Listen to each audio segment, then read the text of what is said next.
Let's do an exercise. It's like this. There are two DC voltage sources of 1.5 volts. We need to calculate phi A, phi B, phi C, and UAC. The question cannot be solved without any pre-given condition because phi A, phi B, phi C are respect to one reference point. We can define A as a reference point first, then phi A equals 0. In this condition, we know UAB is phi A minus phi B.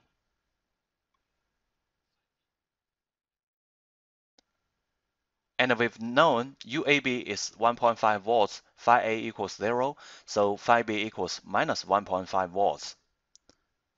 It's very intuitive. Then we know UBC is phi B minus phi C. And we've solved phi B.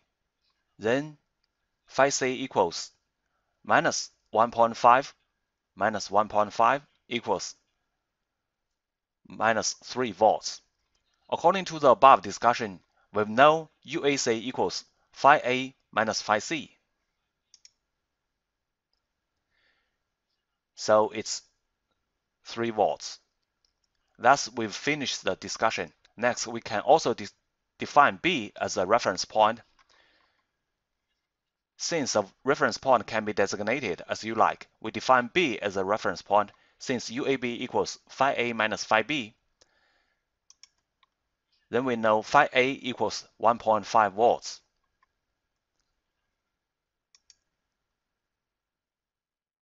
Similarly, since UBC equals phi B minus phi C, then we know phi C equals minus 1.5 volts.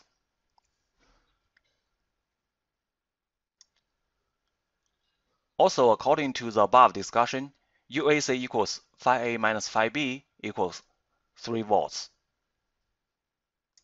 Well, it's finished. But before finishing, we still need to review. You see, the potential of every point changes as the reference point changes. The value of phi A, phi B, and phi C when A is a reference point is different from the ones when B is a reference point. It proves our previous reference definition.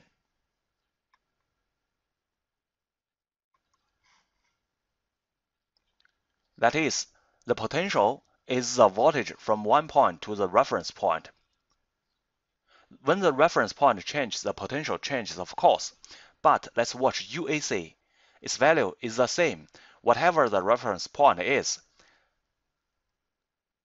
The conclusion is reasonable and correct.